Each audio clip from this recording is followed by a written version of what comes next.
falamos sobre o assunto que repercute em todo o mundo e, claro, tem reflexos também no nosso Brasil, tem reflexos para quem tem familiares morando nos Estados Unidos. É a expectativa para o que será o novo governo de Donald Trump, principalmente no que se refere à relação com os imigrantes. A gente vai trazer uma entrevista na sequência, porque antes eu quero só contextualizar o assunto com a reportagem que a Adriana Araújo, enviada especial aos Estados Unidos pelo Grupo Bandeirantes de Comunicação, vai contar pra gente do clima daqueles que foram aos Estados Unidos para tentar a sorte, uma nova carreira, uma nova vida. Alguns dos imigrantes não apenas acreditam que terão uma boa relação com o governo Trump, como votaram no candidato republicano. Outros demonstram um certo receio. E a reportagem ouviu alguns desses personagens que fazem parte da vida econômica da nação mais poderosa do planeta. Dia e noite, jornalistas de plantão na Flórida e nada de Trump aparecer. O presidente eleito segue na mansão em Mar-a-Lago e nas capas de jornais do mundo todo. Em referência ao reality show em que Trump demitia pessoas na TV, o The Sun escreveu: "Você foi recontratado". Logo após a vitória, o republicano mostrou toda a satisfação com o novo emprego. There's no job like this. This is the most important job in the world. É grande a expectativa em relação a uma promessa. Mass deportation. Have a massive deportation in the largest deportation operation. Trump repetiu várias vezes que vai deportar os imigrantes ilegais em massa. São milhares de latinos acampados tentando entrar nos Estados Unidos antes que fechem a fronteira. Estefânia veio com a família da Guatemala. O que vai acontecer com a gente agora? Ela pergunta. Nós estamos numa região latina de Washington, onde trabalham muitos imigrantes. Em todo o país, são mais de 11 milhões de pessoas sem documentos. Eles estão produzindo, gerando negócios, trabalhando e, por isso, esperam não ser deportados sem uma chance de regularizar a situação. Até porque muitos já têm filhos aqui, cidadãos americanos. Não se tira tanta gente assim da economia de uma vez, diz o peruano Guzmán.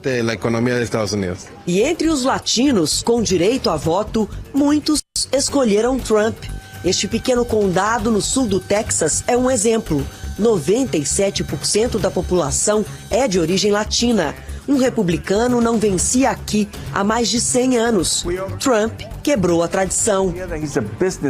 Ele é um cara de negócios, vai melhorar a economia. Pode até cometer erros, mas também não estamos votando para Jesus Cristo. Na economia, outra promessa de Trump. No tax on tips. I will cut taxes for families. Ele deve fazer um corte de impostos maior do que no primeiro mandato e aumentar impostos de importação para beneficiar a indústria americana. Produtos chineses podem ser taxados em até 60%. Elon Musk! E outra grande dúvida paira no ar: que papel terá Elon Musk no governo Trump? O mega bilionário da rede X, da SpaceX e da Tesla despejou quase 700 milhões de reais na campanha de Trump. Mas já recuperou tudo, viu? Ficou 90 bilhões de reais mais rico com a disparada das ações após o resultado da disputa.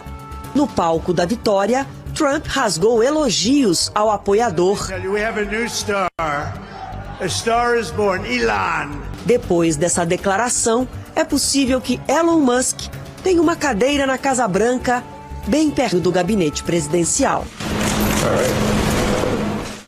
Às 11h05, nossa convidada nesta sexta-feira é a doutora Flávia Santos Lloyd, a advogada de imigração com mais de 20 anos de experiência atuando nos Estados Unidos. 11h05 no Brasil. A senhora acordou bem cedinho para conversar com a gente, doutora Flávia. Muito obrigado, viu, pela atenção com o nosso ouvinte aqui da Rádio Bandeirantes. A senhora fala de qual estado e, só por curiosidade, que horas são nesse momento, doutora? Bom dia. Bom dia, Heitor. Muito obrigada. 6 da matina aqui, 6 da manhã.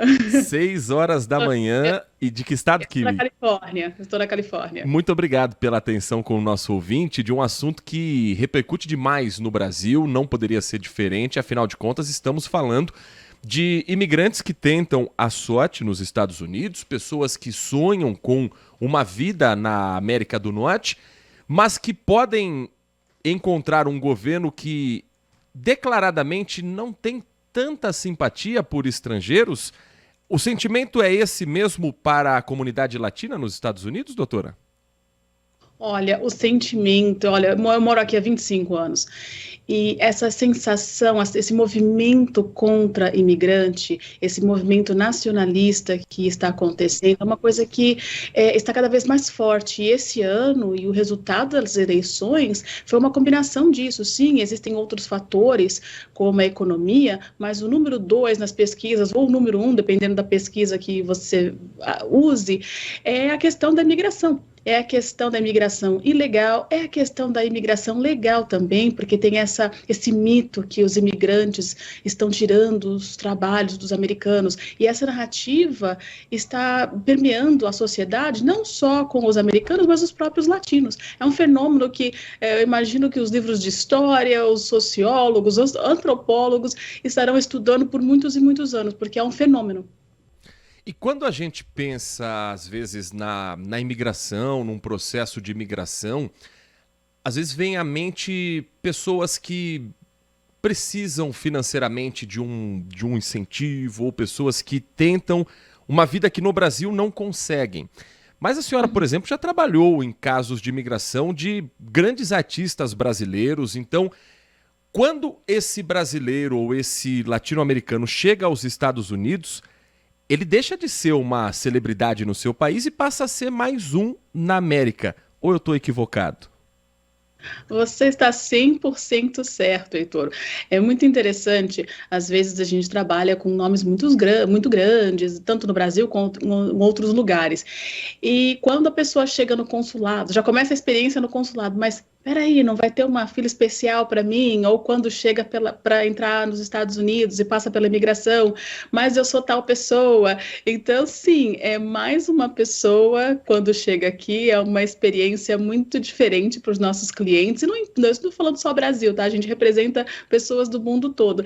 E essa questão da celebridade, ou às vezes do poder financeiro, que muitas vezes nos países da pessoa abrem portas diferentes, e aí chega aqui e você é mais um imigrante, não importa quem você era no seu país, é uma experiência de simplicidade, de humildade, certo? Eu tenho muitas conversas com os nossos clientes por causa disso, porque é uma experiência bem diferente, poder sair na rua e não ser reconhecido, estar na fila normal do Detran daqui, então é muito interessante, é um ponto bem legal que você levantou.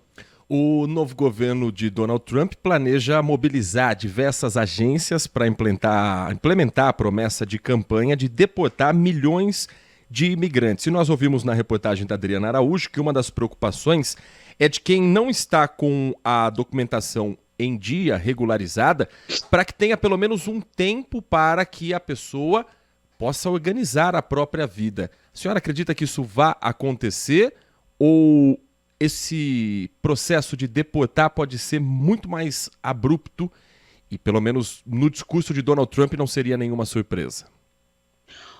Olha, no dia de hoje, 8 de novembro, nós não temos a infraestrutura para fazer uma deportação em massa.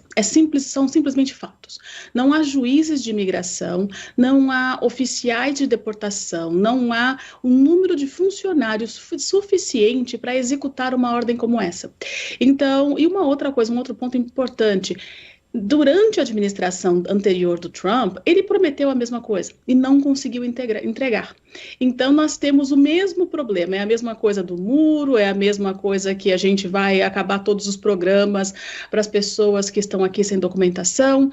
Então, eu acho que para executar isso, mesmo que seja, olha, eu vou colocar todo mundo num avião, num ônibus, não vão ter direitos constitucionais que existem dentro do processo migratório, vamos vamos esquecer as leis, certo? Mesmo que ele quisesse fazer isso, existe um ponto de vista prático que não existe a infraestrutura e também tem uma questão econômica, Heitor. Nós dependemos de imigrantes, nós dependemos, tem trabalhos aqui, tem funções aqui que os americanos não fazem. Isso são fatos e, mais uma vez, são dados, são números, não é uma opinião minha.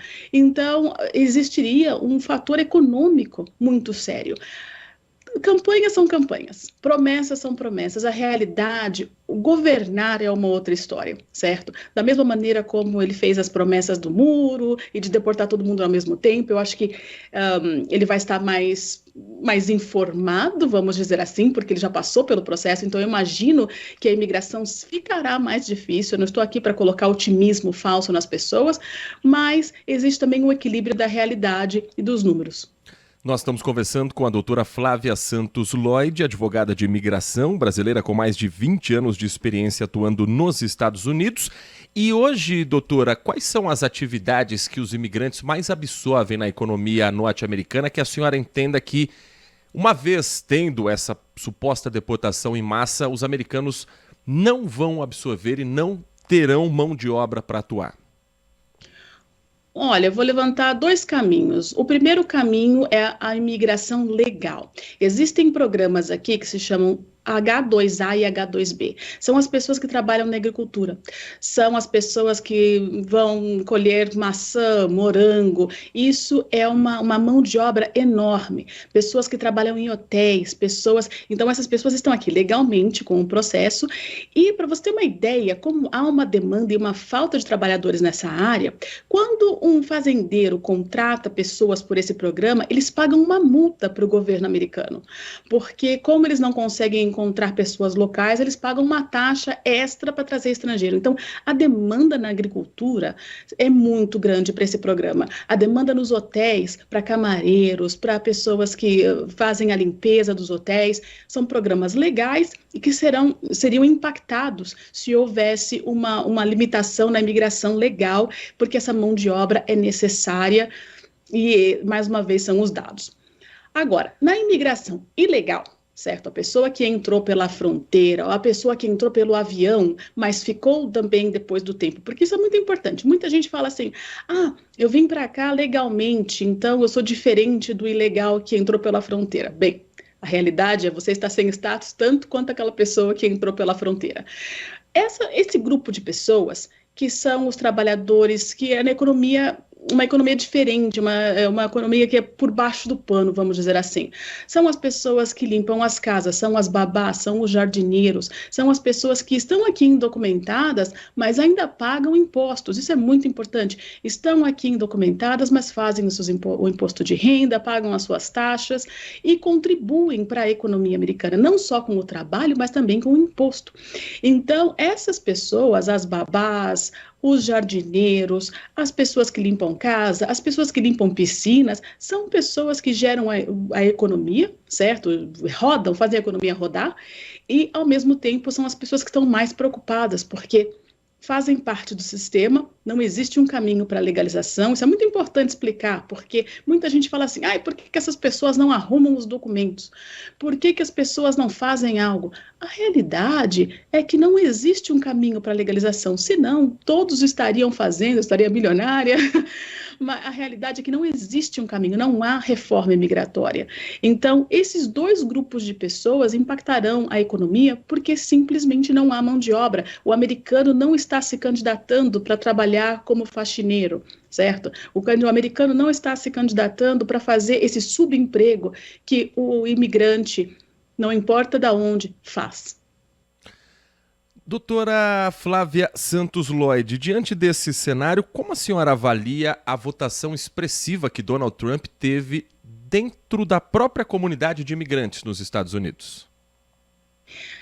Isso é um fenômeno, outro fenômeno que a gente está aqui conversando sobre, porque o que acontece é o seguinte, tem algumas vertentes, tá? Se você vai pegar o imigrante latino da Flórida, se você pegar um cubano, se você pegar um venezuelano, essas pessoas vêm normalmente para cá fugindo de regimes que são colocados como socialistas, comunistas. Então, quando você vê um candidato da esquerda, por exemplo, como na época Biden e depois Harris, tem aquela sensação, a gente vai voltar para o comunismo. Então, é uma coisa, esqueça a reforma migratória, é a questão de voltar para um socialismo, de voltar para um sistema autocrata, que na cabeça dessas pessoas, pela experiência que eles tiveram, é uma equivalência, vamos dizer assim. Então, tem essa facção dos latinos, que vem de países onde a esquerda, vamos dizer assim, tem esse fato, esse impacto na decisão de votar. Uma outra coisa importante, no latino, no geral, eles são mais conservadores, certo? É a questão do aborto, é a questão da economia, são pessoas que são tradicionalmente mais alinhadas filosoficamente com os republicanos, certo? Com o Partido Republicano. E, por último, há o segmento dos imigrantes que não gostam de imigrantes. É muito interessante, às vezes eu converso com pessoas que passaram pelo processo migratório e falam, chega de pessoas aqui, vamos fechar as portas, vamos trabalhar somente com as pessoas que vão entrar no futuro legalmente, não importa que eles ou elas tiveram entrado ou passado pelo processo de ficar sem documentação. Então, vamos fechar a porta, acabou, então chega para vocês. Então, existem as questões históricas e políticas, existem as questões religiosas, econômicas, e também há um próprio preconceito do imigrante com o imigrante. Então, você está chegando novo, estamos fechando, vamos fechar a fronteira literalmente e, em teoria, também com imigração ilegal, porque os imigrantes são contra até imigração legal para os Estados Unidos. Isso é um outro fator bem interessante. Então, esse voto latino, esse voto também dos negros americanos, que são tradicionalmente democratas, esses votos foram uma reação a uma questão como o próprio Donald Trump insinua, né, uma invasão de imigrantes, uma invasão de pessoas novas no sistema, e apela para aquele nacionalismo que até os imigrantes sentem. Nós conversamos aqui no Manhã Bandeirantes com a doutora Flávia Santos Lloyd, advogada de imigração que atua há mais de 20 anos nos Estados Unidos. Doutora Flávia, foi muito bom ouvi-la aqui no nosso Manhã Bandeirantes. Muito obrigado pela sua atenção com o nosso ouvinte. E podemos voltar em breve ao assunto, porque ainda temos muito a conversar. Tem muitas dúvidas que nossos ouvintes também estão mandando, mas por conta do avanço na hora a gente não consegue trazer todas as questões. Mas muito obrigado, viu? Foi muito bom o papo aqui no Manhã Bandeirantes com a senhora. Muito obrigada, Heitor. Bom dia.